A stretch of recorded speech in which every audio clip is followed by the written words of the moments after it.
Why does the district attorney not want cameras in the courtroom in the Bryan Kohberger matter? The prison escapee in Pennsylvania is now armed. The Nantucket partying doc, well, an update.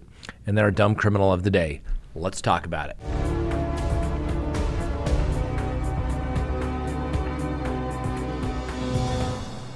Good day, everyone. My name is Scott Reich, and this is Crime Talk. Thanks for joining us. You know the drill. Subscribe if you haven't. Like if you do.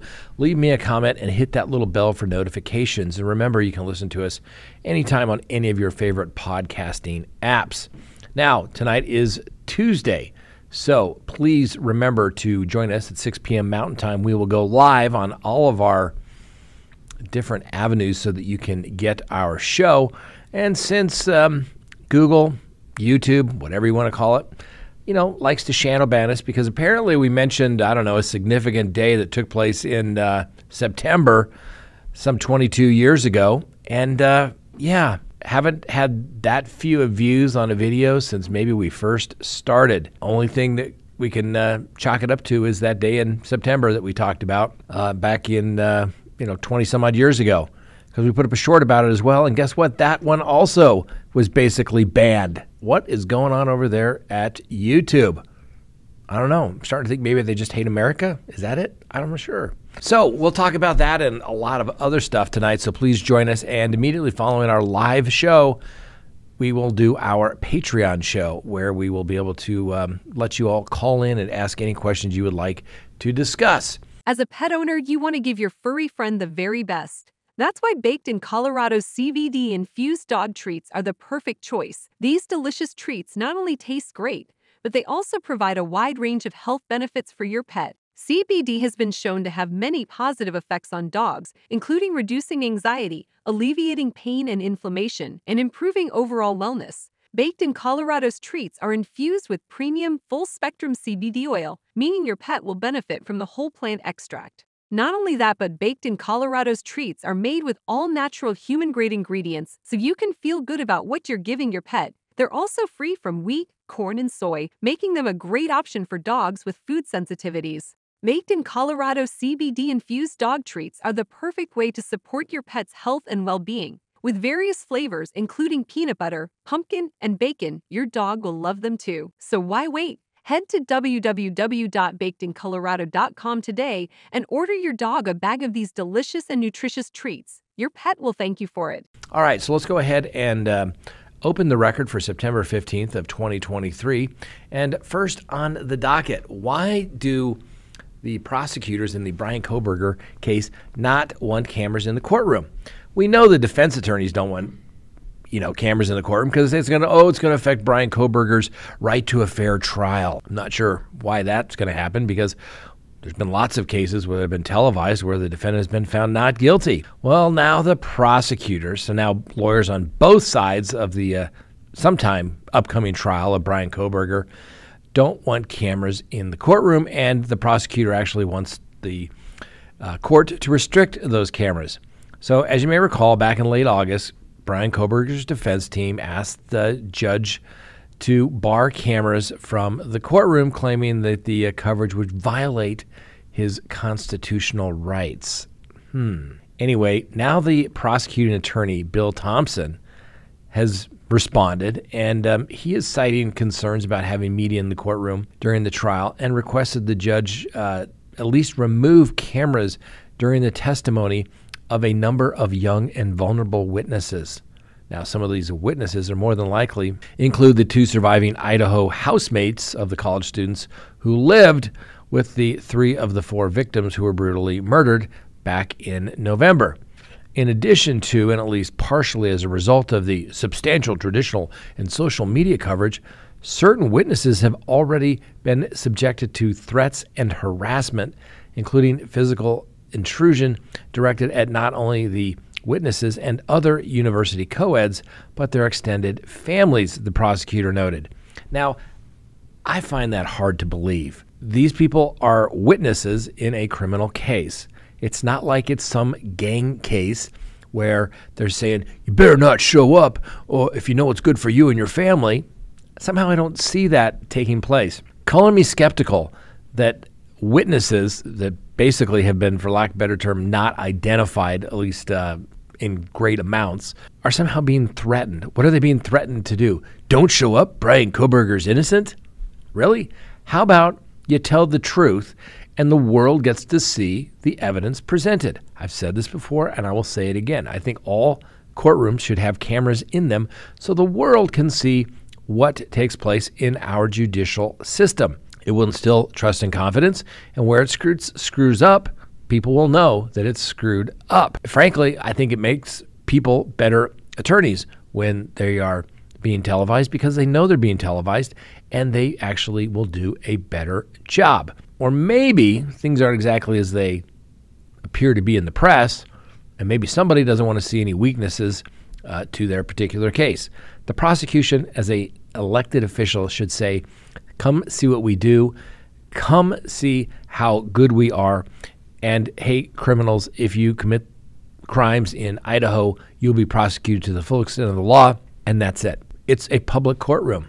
Let's keep it public. Next on the docket, that prison escapee in Pennsylvania, well, now he's armed. So the manhunt for the fugitive killer, Danilo Cavalcante, has entered its now 13th day, and police warn that he is now armed after breaking into a home and stealing a rifle Monday evening. And the Pennsylvania State Police spokesperson, Lieutenant Colonel George Bivens, said that on Tuesday, more than 500 law enforcement agents have joined the search for the man who was serving a life sentence for murder of his ex-girlfriend and awaiting transfer at the Chester County Prison, some 30 miles west of Philadelphia, when he escaped on August 31st. That's just his crimes here in the United States. He was also accused of murder in his home country of Brazil. So apparently he came to the United States through not legal means and came to the United States and committed crime. Anyway, Cavalcante was last seen Monday night breaking into the garage of a home in East Nantucket, which is about 20 miles from the search area that the police had been really focusing on in the last week. The homeowner was home and shot 7 times, but the police said that there is no evidence to suggest that the escapee convict was hurt in any way. Now, police said that the killer managed to get away with a .22 caliber rifle that has a scope and a flashlight attached to it, and he also got some ammunition as well. Now, Bivens said police arrived within minutes of receiving the homeowner's call, but the fugitive was already gone. The police did note that they found a green sweatshirt and a white shirt believed to be in and near the home that he robbed. So he was trying to take some clothes as well. Now, residents in the area are asked to lock all doors and windows, secure vehicles, and remain indoors. And do not approach this gentleman. He is armed and dangerous. Call 911. You know, it's really amazing that, well, one, this guy escaped. Two, that it's taken this long, that he's in a very small area and no one seems to catch him. I get it. It's kind of a wooded area, what have you. What is going on there, Philadelphia State Police? Chop, chop. I mean, now the guy's armed. I don't know. You can't make this stuff up, ladies and gentlemen. And next, remember the partying doctor parked in Nantucket? We have an update. Yes, remember the retired surgeon arrested aboard his yacht last week, where the police originally were called because somebody wasn't feeling well, and then there was a claim that maybe the person wasn't feeling well, maybe a drug overdose or something along those lines. And there was even talk of prostitution on board. And then, of course, the police found the guns, and then the doctor was charged, at least held for investigation as it related to the drugs and the guns. Well, it turns out that the doctor, a guy by the name of Scott Burke, who actually lived here in the state of Colorado, has terminal cancer and basically spending the last time he has here on Earth partying it up. And let's be clear, they were not prostitutes. I'm sure they are just young ladies that like to hang out with 69-year-old men, because that's every girl's fantasy, right? Don't think so. Anyway, when the police raided the boat last week, he was obviously hit with charges. He was in jail, and he hired a fancy lawyer up there in Massachusetts, and he is out on bail to the tune of about $200,000. He's pled not guilty to the drug and weapons charges, and he is asked to return home to Florida to his wife and children. Now, the police reports do note that investigators, including a DEA special agent, boarded and searched the Jess Khan, that's the boat, following a report of this female party on board who didn't want to be there or was under the influence of narcotics and was possibly overdosing. Well, they went on and to board and confiscated some 43.4 grams of a unknown white powdery substance, 14.1 grams of ketamine, and 2 pistols, one Smith & Wesson, a 38 and a 9mm, along with various ammunition rounds. Let's be clear, no prostitutes. Guns and drugs, okay, but there's no prostitution in Nantucket, ladies and gentlemen. No. If you've been to Nantucket, there's no prostitution in Nantucket. They don't allow those types of things. They don't allow anything in Nantucket. Anyway, as noted, no charges of prostitution had been charged. Apparently, it's a big deal. Apparently, spun everybody up there. Now, the lovely Miss Kristen's sister lives in Nantucket. We may have to get our woman on the scene so she can give us all the scoops and updates on this, because apparently it is quite scandalous out there in Nantucket, where nothing bad ever happens, or at least gets reported. Anyway, we'll follow up on the good doctor. And yes, our dumb criminal of the day.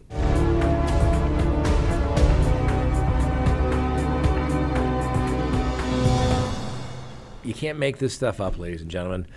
A teacher in Oklahoma was arrested after she showed up to school under the influence of alcohol. Jennifer Davis was arrested on a charge of public intoxication last Thursday at the elementary school where she taught. Now, the police body cam footage shows the officers meeting with the teacher and the district superintendent in a school office where she was giving a field sobriety test. Officers noted that there was a odor of an unknown alcoholic beverage on her breath, and when the police asked, "How much did you drink?" well, she responded, "Just a glass of wine, nothing major." I mean, it is like 8 o'clock in the morning, right? Her blood alcohol level was a .066, and that would be consistent roughly with about 2 glasses of wine that she said she had maybe the night before, which means she drank a lot of wine. Anyway, to Miss Davis's credit, she resigned effective immediately. Yes, and now she gets the public intoxication charge, and she's probably, not going to be a teacher anywhere for a while. But if you have teachers that are showing up for school that are drunk, are you really sure you want people with that poor judgment teaching your children? Probably not. All right, please join us this evening, 6 p.m. Mountain Time.